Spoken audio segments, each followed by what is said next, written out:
Hola, me llamo Elena García, tengo 36 años y soy Product Manager en Madrid. He construido una vida estable para mí y para mi hijo de 12 años, Hugo. Pero el mes pasado, en el comedor de la casa de mis padres, lo que se suponía que iba a ser una cena familiar cálida se convirtió en algo que nadie esperaba. De repente, mi padre me gritó en la cara: «Tú y tu hijo no sois más que unos gorrones». Mi madre no se opuso, simplemente sonrió y asintió con la cabeza, dándole la razón. Y la cruel ironía era que ellos seguían viviendo en la que, legalmente, era mi casa. No lloré, no grité, simplemente los miré directamente a los ojos y pronuncié una frase que dejó helada a toda la habitación. A partir de ese momento, todo empezó a desmoronarse. ¿Por qué tuve que enfrentarme a mis padres así? ¿Qué llevó a nuestra relación a fracturarse tan profundamente que quizás nunca sane? ¿Qué harías tú si estuvieras en la misma situación? Comparte tus pensamientos. Tu historia podría ser el mensaje que otra persona necesita escuchar.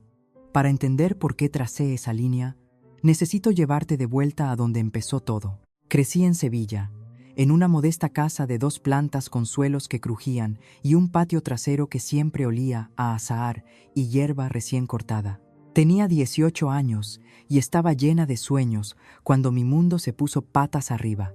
Mi abuelo había fallecido un año antes, dejándome 100,000 euros en su testamento, una red de seguridad destinada a mi futuro, tal vez para la universidad o para empezar mi vida adulta. Estaba emocionada, planeando estudiar ingeniería informática en la Universidad de Sevilla, imaginando una carrera donde pudiera construir algo propio. Pero mis padres tenían otras ideas. Una húmeda tarde de verano, me llamaron al salón. Mi padre estaba sentado en su viejo sillón reclinable, con los brazos cruzados y el rostro severo. Mi madre estaba junto a la ventana, evitando mi mirada. No perdieron el tiempo con charlas triviales. «Necesitamos tu herencia», dijo mi padre, con voz plana, como si estuviera hablando del tiempo. Parpadeé, confundida. «¿Necesitarla para qué?», pregunté, sintiendo un nudo en el estómago. Mi madre finalmente me miró, con una expresión mezcla de culpa y determinación. «Tu hermano tiene la oportunidad de triunfar a lo grande», dijo. «Está montando una empresa de construcción y reformas con tu padre y necesitan capital para arrancar. Es una apuesta segura, Elena, te lo devolveremos». Javier, mi hermano mayor, ni siquiera estaba allí para explicarse. Él siempre fue el niño mimado, 2 años mayor, encantador, en quien depositaban todas sus esperanzas. Yo era la segundona, la que se esperaba que obedeciera. Me quedé allí parada, apretando en mi mano la carta de admisión de la escuela de ingeniería. «¿Qué pasa con mi universidad?», pregunté con la voz temblorosa. Mi padre se encogió de hombros. «Puedes pedir una beca o un préstamo, Elena. Esto es por la familia». Mi madre asintió, añadiendo: «El negocio de Javier nos solucionará la vida a todos. Ya lo verás». Sentí como si me hubieran aspirado el aire de los pulmones. 100,000 euros. Mi futuro se había esfumado, redirigido a una quimera en la que yo no tenía voz ni voto. No me pidieron permiso. Simplemente lo cogieron, prometiendo pagarme una vez que el negocio despegara. Spoiler, nunca lo hizo. La empresa de construcción quebró en un año. Malos contratos, peores decisiones. Mis padres nunca mencionaron devolverme el dinero, ni una sola vez. Esa noche, tomé una decisión. Llené una mochila con ropa, mi portátil y los 500 euros que había ahorrado haciendo de canguro. Salí de esa casa sin despedirme. Nadie me detuvo. Nadie me llamó para ver si estaba bien. Tenía 18 años. Estaba sola y decidida a demostrar que no los necesitaba. Me mudé a un piso compartido estrecho cerca del campus, dividiendo el alquiler con 2 desconocidos. Me matriculé en la universidad, pero los gastos eran una bestia. Tuve 3 trabajos: de camarera en un bar de tapas, reponiendo estanterías en un supermercado y dando clases particulares de matemáticas a niños de secundaria.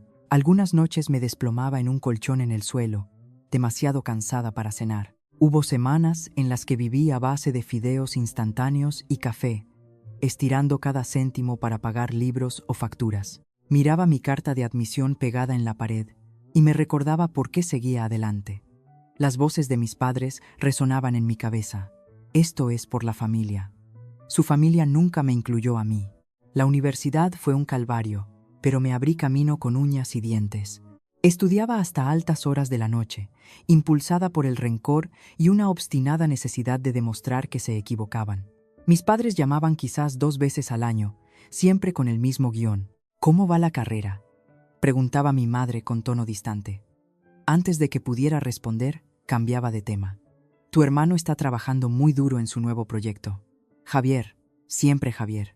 Nunca una pregunta sobre cómo pagaba mi alquiler o si tenía suficiente para comer. Dejé de esperar que les importara. Para mi último año, estaba agotada, pero era inquebrantable. Me gradué con honores en ingeniería informática y conseguí un trabajo de nivel de entrada en una startup tecnológica. Por primera vez podía respirar. Pagué mis préstamos poco a poco, me mudé a un piso pequeño pero decente y empecé a construir una vida. Entonces conocí a mi exmarido, Carlos. Era un colega, inteligente, divertido, el tipo de chico que parecía fiable. Nos casamos, tuvimos a mi hijo, y por un momento pensé que había encontrado estabilidad. Pero la vida tenía otros planes. 3 años después, encontré mensajes en su móvil, pruebas de que me había estado engañando durante meses. No le rogué que se quedara. Hice sus maletas, las dejé en la puerta y le dije, largo de aquí. Lo hizo, pero se quedó en la vida de nuestro hijo, enviando la pensión cada mes. Eso fue suficiente para mí. Esos años me moldearon en alguien que no se doblega. Luché por cada fragmento de mi éxito mientras mis padres y Javier vivían de excusas. Nunca se disculparon por quitarme mi herencia. Nunca reconocieron las noches que pasé hambre. Esa traición plantó una semilla de resentimiento que creció silenciosamente, esperando el día en que me enfrentaría a ellos de nuevo. A los 36 años, he construido una vida de la que estoy orgullosa. Mi trabajo no es solo un sueldo. Es un testamento de cada noche que pasé estudiando, cada turno que trabajé para pagarme la carrera. Dirijo un equipo que desarrolla software del que depende la gente, y soy muy buena en ello. Mi nombre tiene peso en la industria, y eso es algo que me gané, no que heredé. Poseo un chalet adosado de 3 habitaciones en una urbanización tranquila de las afueras de Madrid, con una hipoteca que pago puntualmente y un jardín donde mi hijo juega al fútbol. Esta vida, esta estabilidad, es mía, construida desde cero. Mi hijo Hugo tiene ahora 12 años y es el centro de mi mundo. Tiene esa risa contagiosa que hace soportables incluso mis peores días, ya sea sacando sobresalientes en matemáticas o rogándome que le deje quedarse despierto tarde para una partida más de videojuegos. Veo mucho de mí en él. La vena obstinada, la determinación silenciosa. Me aseguro de que sepa que es suficiente, que no tiene que demostrar nada a nadie. Cada fin de semana tenemos un ritual. Noche de pizza, una película y él contándome sus sueños de ser astronauta. Movería montañas por ese niño, y él lo sabe. Él es mi razón para todo. Mis padres, por otro lado, son una historia diferente. Después de irme de casa a los 18, apenas me contactaron. Una tarjeta de cumpleaños, una llamada en Navidad, siempre breves, siempre vacías. Pero en los últimos años, sus mensajes empezaron a cambiar. Mi madre enviaba un WhatsApp. ¿Qué tal el trabajo? No porque le importara, sino como preludio para pedir dinero. El negocio de tu padre no va bien, escribía. O Javier está intentando arrancar algo nuevo. ¿Podrías ayudar? La primera vez envié un par de miles de euros, pensando que era algo puntual, pero las peticiones siguieron llegando. 5.000 euros para reparar el coche, 10.000 para una oportunidad de negocio. Empecé a decir que no. Cada vez, los mensajes de mi madre se volvían más afilados. ¿Te va tan bien? ¿No puedes compartir algo con la familia? Mi padre llamó una vez, con voz ronca, diciendo, «Nos sacrificamos mucho por ti, Elena». ¿Sacrificaron? ¿Qué exactamente? ¿La herencia que se llevaron? ¿Los años que me ignoraron? Dejé de responder a la mayoría de sus mensajes. Veía sus nombres aparecer en mi móvil, mamá, papá, y dejaba que las llamadas fueran al buzón de voz. Javier, mi hermano, nunca llamaba él mismo. No lo necesitaba. Mis padres eran su altavoz. Sabía que todavía lo estaban manteniendo, apostando por su próxima gran idea mientras yo estaba aquí fuera construyendo mi propia vida. Dolía, pero había aprendido a vivir con ello. Tenía a Hugo, mi carrera y un círculo de amigos que se sentían más familia que mi propia sangre. Una de esas amigas es Marta. mi mejor amiga y asesora financiera. Ha sido mi roca desde que nos conocimos en un evento de networking hace 5 años. Marta es quien me ayudó a comprar mi casa, a configurar el fondo para la universidad de Hugo y a planificar un futuro donde no tenga que preocuparme por el dinero. Es directa, sin tonterías, y siempre me cubre las espaldas. Cuando le conté sobre las peticiones de dinero de mis padres, no lo endulzó. «Te están utilizando», dijo con voz firme. «No les debes ni un céntimo». Sus palabras se quedaron conmigo, reforzando los límites que había empezado a establecer. Pensé que había encontrado mi equilibrio. Trabajo, Hugo, una vida que podía llamar mía. No buscaba cierre ni reconciliación con mis padres. Solo quería seguir adelante. Pero entonces, el número de mi madre parpadeó en mi teléfono una tarde, su voz temblando con urgencia. Esa llamada me arrastraría de nuevo al caos del que había pasado años escapando. Esa llamada llegó un tranquilo martes por la tarde. Estaba ayudando a Hugo con sus deberes de matemáticas, su lápiz rasgando el cuaderno mientras nos sentábamos en la mesa de la cocina. Mi teléfono vibró y miré la pantalla. Mamá.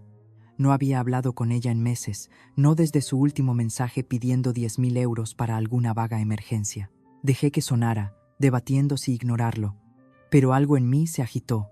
Quizás culpa, quizás curiosidad, y descolgué. Su voz era temblorosa, no el tono calculado habitual que usaba cuando pedía dinero. «Elena, es tu padre», dijo. «Está enfermo, muy enfermo. Necesitamos que vengas a casa». Me quedé helada. La palabra casa me golpeó como una bofetada. Casa. La vivienda de Sevilla de la que me fui a los 18, el lugar donde tomaron mi herencia sin pensarlo 2 veces. Apreté el teléfono contra mi oído, mi corazón acelerado. «¿Qué le pasa?», pregunté, manteniendo la voz firme. Dudó, luego dijo: «Es su corazón. Los médicos dicen que necesita cirugía, pero estamos en problemas. El banco amenaza con embargar la casa. Tenemos una deuda de 300.000 euros por la última aventura empresarial de tu padre». Sus palabras eran apresuradas, casi desesperadas, pero capté el trasfondo familiar. Necesitaban algo de mí. Me recosté en mi silla, mirando a Hugo, que me observaba con esos grandes ojos curiosos. «¿Qué queréis que haga yo al respecto?», pregunté, sabiendo ya la respuesta. Mi madre no perdió el ritmo. «Vuelve, Elena. Habla con el banco. Quizás ayúdanos. Te va tan bien y somos familia». Ahí estaba, la misma frase cansada que había usado durante años. Familia. Quise reír, pero mi garganta se cerró. Le dije que lo pensaría y colgué, con la mente dando vueltas. Esa noche no pude dormir. Me senté en mi sofá, con una copa de vino Rioja intacta en la mesa de centro, repitiendo sus palabras. Mi padre enfermo. La casa en riesgo. 300.000 euros. No era solo por el dinero, era el peso de todo lo que había enterrado desde que me fui. Una parte de mí quería ignorarlos, dejar que lidiaran con su desastre. Nunca les importaron mis luchas, así que ¿por qué deberían importarme las suyas? Pero otra parte, la que aún recordaba a mi padre enseñándome a montar en bici o a mi madre haciendo rosquillas cuando era pequeña, me carcomía. ¿Y si no volvía? ¿Me arrepentiría cuando fuera demasiado tarde? Llamé a Marta a la mañana siguiente. Respondió al primer tono, con su voz aguda y práctica. «No dejes que te chantajeen emocionalmente», dijo cuando le conté sobre la llamada. «Te han estado sangrando durante años.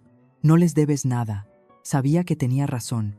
Marta siempre cortaba el ruido, pero no podía sacudirme la sensación de que necesitaba enfrentarme a ellos, no por su bien, sino por el mío. Si mi padre estaba realmente enfermo, no quería vivir con los Sisi. Le dije que iba a volver a Sevilla, no para salvarlos, sino para cerrar un capítulo que había dejado abierto demasiado tiempo. Senté a Hugo esa tarde, explicándole que me iría por unos días. «¿El abuelo está bien?», preguntó con voz pequeña. Odiaba que tuviera que preocuparse por un hombre que apenas conocía gracias a la ausencia de mis padres en su vida. «Aún no lo sé», dije, apartándole el pelo de la cara. «Pero volveré pronto y tendremos noche de pizza». «Vale», asintió, confiando en mí completamente. Esa confianza es lo que me mantuvo con los pies en la tierra. Hacer la maleta para el viaje se sintió surrealista. No había estado en casa de mis padres en años, no desde una tensa visita en Navidad cuando Hugo tenía 5 años. Reservé un vuelo, Organicé que Hugo se quedara con una vecina de confianza y llamé a mi jefe para tomarme unos días libres. Todo el tiempo, mi estómago se revolvía. No solo volvía a una casa, entraba en un campo de batalla. La llamada de mi madre no era solo sobre la salud de mi padre o la casa. Era una demanda disfrazada de desesperación. Sabía que pedirían dinero, probablemente más del que podía imaginar. Y Javier, mi hermano, probablemente estaría acechando en el fondo, listo para beneficiarse de lo que yo diera. Cuando el avión aterrizó en Sevilla, sentí una mezcla de pavor y determinación. Alquilé un coche y conduje hasta la casa que una vez llamé hogar. Parecía más pequeña de lo que recordaba, la pintura desconchada, el jardín descuidado. Mi madre me recibió en la puerta, con la cara pálida pero compuesta. «Gracias por venir», dijo, con la voz más suave que por teléfono. Asentí, entrando, preparándome para lo que venía. Mi padre estaba en el salón, pareciendo más frágil de lo que jamás lo había visto, pero sus ojos aún tenían ese brillo obstinado. Javier no estaba, típico. No perdieron el tiempo. Con un café, mi madre lo soltó. El banco se estaba moviendo rápido y necesitaban que yo interviniera. «Tienes los medios», dijo, su tono cambiando de suplicante a expectante. Escuché, sin decir nada, mi mente ya corriendo hacia la confrontación que sabía que era inevitable. La tarde siguiente, acepté quedarme para una cena familiar. Fue entonces cuando todo se desmoronó. La mesa estaba puesta, pero yo no estaba preparada para la emboscada. Había aceptado quedarme a comer, esperando una conversación civilizada, quizás algo de claridad sobre la salud de mi padre o el embargo que se cernía sobre su casa. En cambio, entré en una trampa. Mis padres habían invitado a mi hermano Javier, que entró tarde, con su habitual sonrisa de suficiencia pegada en la cara. Mi madre se desvivió por él, amontonando comida en su plato, mientras mi padre se sentaba en la cabecera de la mesa, con expresión indescifrable pero tensa. Tomé asiento, con el estómago apretado, sintiendo la tormenta que se avecinaba. Los primeros minutos fueron engañosamente tranquilos. Mi madre parloteaba sobre los vecinos con una voz demasiado brillante, como si intentara tapar las grietas. Javier presumía de su última idea de negocio, alguna vaga aventura inmobiliaria que sonaba tan inestable como la última. Asentí cortésmente, picoteando mi comida, esperando la verdadera razón por la que estaba allí. Mi padre rompió el silencio, con voz baja y deliberada. «Elena, tenemos que hablar de la casa», dijo, inclinándose hacia adelante. «El banco no cede. Debemos 300.000 euros, y están listos para quedárselo todo». Dejé mi tenedor, encontrando su mirada. «Lo sé», dije con cuidado. «Me lo dijiste ayer. ¿Cuál es el plan?» Mi madre intervino con tono agudo. «El plan eres tú, Elena. Estás ganando buen dinero, unos 150.000 al año, ¿verdad? Podrías cubrir al menos 200.000. Es lo menos que puedes hacer por la familia». Sus palabras aterrizaron como un puñetazo. 200.000 euros. No un préstamo, no una discusión, solo una exigencia, como si el trabajo de mi vida fuera suyo para reclamar. Tomé una respiración lenta, tratando de mantener mi voz firme. «Eso es mucho dinero», dije. «Tengo mis propias responsabilidades, mi hijo. Mi casa, mi futuro. ¿Por qué recae esto sobre mí?» El rostro de mi padre se endureció, sus ojos se entrecerraron. «Siempre has sido una egoísta», espetó. «Te criamos, te dimos todo, y ahora estás acaparando tu dinero mientras nosotros perdemos nuestro hogar». Lo miré fijamente, atónita. Me dieron todo. Me habían quitado mi herencia, me dejaron valerme por mí misma a los 18, y ahora yo era la egoísta. Javier intervino, con voz chorreando con descendencia. «Vamos, Elena, no te hagas la víctima. Estás sentada sobre oro mientras nosotros nos ahogamos. Da un paso al frente». Apreté los puños bajo la mesa, mi sangre hirviendo. Ni siquiera habían preguntado por Hugo, que estaba en casa a salvo con la vecina. No les importaba mi vida, mis sacrificios, solo lo que podía darles. Estaba a punto de responder cuando mi madre se inclinó hacia adelante, con una sonrisa fría y calculadora. «Tú y tu hijo no sois más que unos gorrones», dijo, su voz cortando la habitación. «Viviendo de nuestros sacrificios, actuando como si fuerais mejores que nosotros». La palabra gorrones me golpeó como una cuchilla, pero fue la mención de Hugo lo que rompió algo dentro de mí. Mi hijo, el niño que nunca había pedido nada más que mi amor, no era su saco de boxeo. Empujé mi silla hacia atrás, poniéndome de pie, con voz baja pero firme. No os atreváis a meter a mi hijo en esto, dije, clavando los ojos en ella. No tienes derecho a hablar de él ni de mí así. Mi padre se burló, con la cara roja. Muestra algo de respeto, Elena. Somos tus padres. Casi me río de la ironía. Respeto. De la gente que me quitó todo. Me volví hacia Javier, con los ojos echando chispas. ¿Y tú? Dije, con voz afilada como un cuchillo. Has vivido de sus excusas toda tu vida, dejando que mendiguen por ti. No me digas cómo vivir.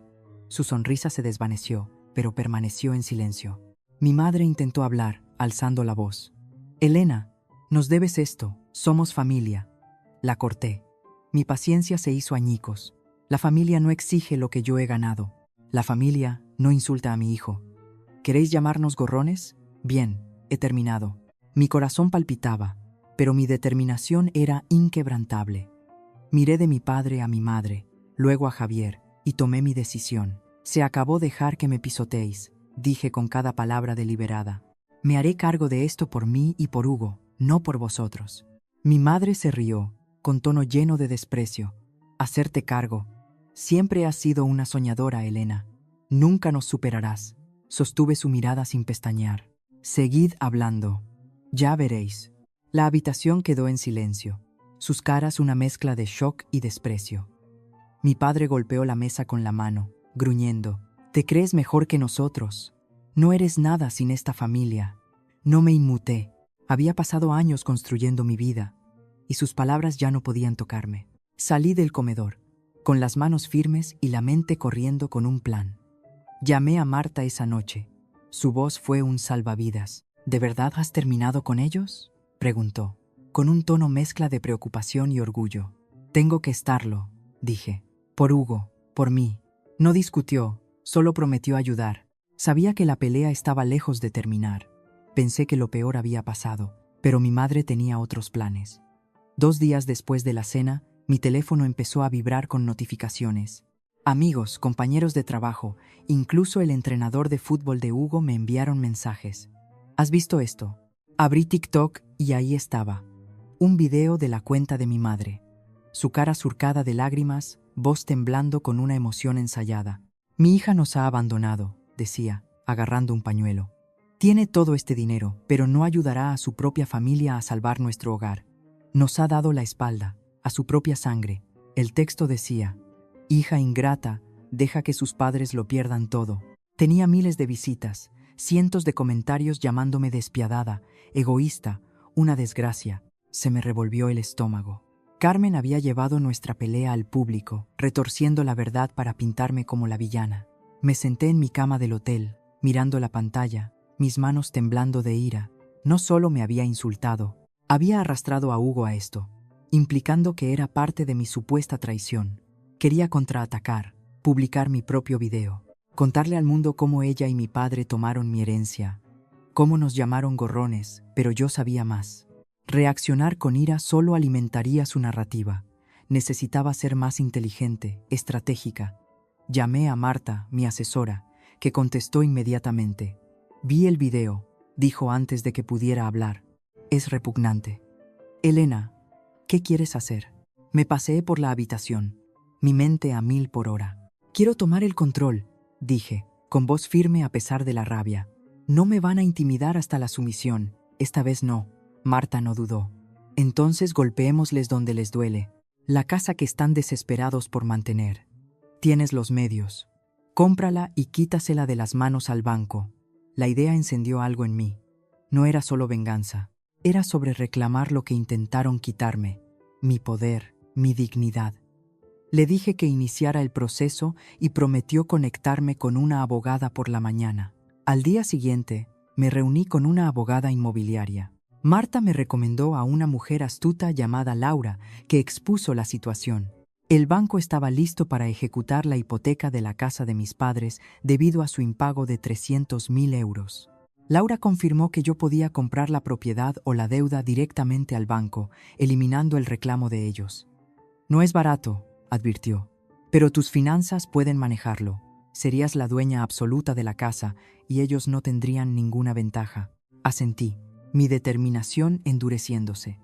Esto no era para salvarlos, era para terminar con su control sobre mí. Marta hizo su magia, reuniendo mis ahorros, inversiones y un préstamo que podía manejar cómodamente. En una semana teníamos un trato con el banco. Firmé los papeles, con mano firme, convirtiéndome en la propietaria legal de la casa donde crecí. Se sintió surrealista, como cerrar una herida que había cargado durante años, pero no había terminado. Hice que Laura redactara un contrato. Mis padres podían quedarse en la casa, pero solo se acordaban devolver los 300,000 euros en 5 años con intereses. Si fallaban un pago, se iban fuera. Era un salvavidas, pero con ataduras, mis ataduras. No se lo dije de inmediato. Quería que la noticia aterrizara con peso. En su lugar, hice que Laura enviara un burofax oficial a mis padres y a Javier, describiendo la nueva realidad. Yo era la dueña de la casa y ellos eran inquilinos atados a mis términos. El aviso también incluía una carta de cese y desistimiento, exigiendo que Carmen borrara el video de TikTok y dejara de difundir mentiras. La difamación tiene consecuencias, escribió Laura, con palabras nítidas e inflexibles. Sabía que mi madre lo vería como una bofetada, pero no me importaba. Cruzó una línea y yo había terminado de jugar limpio. Cuando llegó el aviso, mi madre llamó, su voz chillona de furia. ¿Crees que puedes controlarnos, Elena?, escupió. No eres mejor que nosotros tirando tu dinero como si fueras alguien importante. Dejé que despotricara, mi silencio más fuerte que sus palabras. Recibiste el aviso, dije finalmente. Síguelo o afronta las consecuencias. Colgué, con el corazón acelerado, pero la conciencia tranquila. Javier envió un mensaje de texto más tarde, una sola línea. Eres despiadada. No respondí. No se equivocaba, pero tampoco lo sentía. Volé de regreso a Madrid ese fin de semana, recogiendo a Hugo de casa de la vecina. Corrió hacia mí, su sonrisa más brillante que el sol. ¿Lo arreglaste todo?, preguntó, con voz llena de confianza. Lo abracé fuerte, con la garganta apretada. Estoy trabajando en ello, cariño, dije. No le conté sobre la casa o el video. Aún no. No necesitaba cargar con ese peso. Pero sabía que esta pelea estaba lejos de terminar. El silencio de mi madre después de la llamada se sentía demasiado calculado, como si estuviera planeando su próximo movimiento. Me senté con Marta esa noche revisando el papeleo. Estás jugando un juego peligroso, dijo con tono medio de advertencia, medio de admiración. No van a aceptar esto sin pelear. Asentí, mirando el contrato en mis manos. Había tomado una postura, pero estaba lista para lo que viniera después. El silencio de mi madre no duró mucho. Una semana después de que llegara el aviso legal, recibí una llamada de Laura, mi abogada. Se niegan a firmar el contrato, dijo con voz tranquila pero firme. Tus padres afirman que no te deben nada y exigen quedarse en la casa. No me sorprendió. Carmen y Manuel habían pasado sus vidas esquivando la responsabilidad, siempre retorciendo la narrativa a su favor. Pero esta vez, yo tenía las cartas. Soy la dueña de la casa ahora, cada metro cuadrado, y su negativa solo sella su destino. Le dije a Laura que siguiera adelante con los procedimientos de desahucio. Ni una oportunidad más, dije, con voz firme. Hicieron su elección. El proceso de desahucio no fue rápido, pero fue exhaustivo. Laura presentó el papeleo necesario y se fijó una fecha para el juicio. Mis padres contraatacaron, por supuesto. Carmen me envió una lluvia de mensajes, cada uno más afilado que el anterior. Estás destrozando esta familia, escribió. ¿Cómo puedes hacerle esto a tu propia sangre? No respondí. Sus palabras dolían, pero no me hicieron vacilar. Había llamado gorrón a Hugo, me había difamado en TikTok y esperaba que yo financiara sus errores. Los mensajes de Manuel eran más fríos, más directos. Te arrepentirás de esto, Elena. Guardé cada mensaje, cada nota de voz, entregándoselos a Laura como evidencia de su hostilidad. Javier se mantuvo callado en su mayor parte, pero sabía que estaba en el fondo incitándolos. Siempre había sido su niño de oro, al que apoyaban mientras me descartaban a mí. Cuando Laura notificó la orden de desahucio en persona, me dijo que Javier estaba allí, con la cara pálida, pero con la boca cerrada. No se atrevió a confrontarme directamente, no después de que lo puse en su sitio en la cena. El aviso les daba 30 días para desalojar. Si no lo hacían, La comisión judicial intervendría para el lanzamiento. No quería que llegara a eso, pero estaba preparada. Había pasado demasiado tiempo dejando que me pisotearan, y no iba a ceder ahora. A fin de mes, se habían ido. Laura confirmó que se habían mudado, dejando la casa en desorden. Cajas, muebles a medio empaquetar, empujados contra las paredes como si se hubieran ido en un arrebato. Volé de vuelta a Sevilla para inspeccionar la propiedad. Caminar por las habitaciones se sintió extraño, como entrar en un recuerdo que no quería revivir. La cocina donde mi madre una vez hizo rosquillas estaba ahora abarrotada de platos sucios. Mi antiguo dormitorio, donde soñé con un futuro fuera de su alcance, se había convertido en un almacén para las aventuras fallidas de Javier. No me entretuve. Contraté un equipo de limpieza y puse la casa en alquiler. Los ingresos cubrirían el préstamo que había tomado para comprarla y cualquier sobrante iría al fondo universitario de Hugo. Me enteré más tarde de que mis padres habían alquilado un pequeño piso en las afueras de la ciudad. La salud de Manuel seguía frágil, pero se las apañaba según un conocido mutuo. Habían encontrado trabajos a tiempo parcial, Carmen en un supermercado y Manuel llevando la contabilidad para un negocio local. Por primera vez en años, se vieron obligados a valerse por sí mismos. Javier, como era de esperar, se había mudado con ellos, todavía persiguiendo su próxima gran idea. No me importaban los detalles, sus vidas ya no eran mi carga. Cortar la relación fue más difícil de lo que esperaba. No porque quisiera su aprobación, había renunciado a eso hace años, sino porque dejar ir significaba cerrar una puerta que siempre esperé que pudiera abrirse a algo mejor. Bloqueé sus números, borré sus mensajes y dejé de seguir la cuenta de TikTok de Carmen.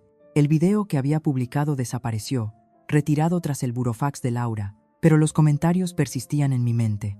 Extraños me habían llamado cruel, una mala hija, sin conocer los años de traición que había detrás. Tuve que recordarme a mí misma que sus opiniones no importaban. Sabía mi verdad, y eso era suficiente. Hugo se convirtió en mi ancla. Cuando volví a casa, me estaba esperando con un dibujo que había hecho, un cohete volando más allá de la luna. Su sueño de ser astronauta en cada línea. Para ti, mamá, dijo, con una sonrisa amplia. Lo abracé, con el corazón lleno. Cada elección que había hecho la casa, la pelea, el desahucio fue por él, para mostrarle lo que significa defenderse a uno mismo. Pasamos ese fin de semana plantando flores en nuestro jardín, algo de lo que habíamos estado hablando durante meses. Mientras cavábamos en la tierra, Hugo preguntó por sus abuelos. ¿Están enfadados con nosotros?, dijo con voz pequeña. Hice una pausa, eligiendo mis palabras con cuidado. Están enfadados con ellos mismos, dije. Pero nosotros estamos bien. Tú y yo. Nos tenemos el uno al otro. Asintió satisfecho y volvió a plantar. Ese momento, su confianza en mí, valía más que cualquier disculpa que pudiera recibir. Marta estuvo allí durante todo el proceso, comprobando cómo estaba con sus habituales consejos directos. Ahora eres libre, dijo una tarde tomando un café. Ya no pueden tocarte. Tenía razón, pero la libertad venía con un peso. Había pasado tanto tiempo definiéndome en contra de los fracasos de mis padres, sus demandas, su traición. Ahora tenía que averiguar quién era yo sin esa lucha. Me volqué en el trabajo, asumiendo nuevos proyectos, asesorando a colegas más jóvenes. Quería que Hugo viera a una madre que no solo sobrevivía, sino que prosperaba. Mi equipo en la empresa tecnológica notó el cambio. Mi enfoque más agudo, mi confianza inquebrantable. Ya no era solo una product manager, era alguien que había recuperado su vida. Pensé en Carlos, mi exmarido, un par de veces durante esos meses. Se había mantenido al margen del drama, fiel a su estilo de no involucrarse. Cuando llamó para preguntar por Hugo, mantuve el trato civil. «Lo estás haciendo bien, Elena», dijo una vez, con voz más suave de lo habitual. No necesitaba su validación, pero se sintió como un pequeño reconocimiento de lo lejos que había llegado. Hugo merecía un padre que apareciera, aunque fuera solo a través de llamadas telefónicas y tarjetas de cumpleaños. Me aseguré de que esas líneas permanecieran abiertas por su bien. Mirando atrás, la lección no fue sobre ganar o perder. No fue sobre la casa, el dinero o incluso el dolor que causaron. Fue sobre el respeto, algo que mis padres nunca entendieron. La familia no es solo sangre, son las personas que te ven, que te levantan, que luchan por ti tanto como tú luchas por ellos. Mis padres y Javier se eligieron a sí mismos cada vez. Yo elegí a Hugo, a Marta, la vida que construí desde la nada. Eso es lo que significa familia para mí ahora.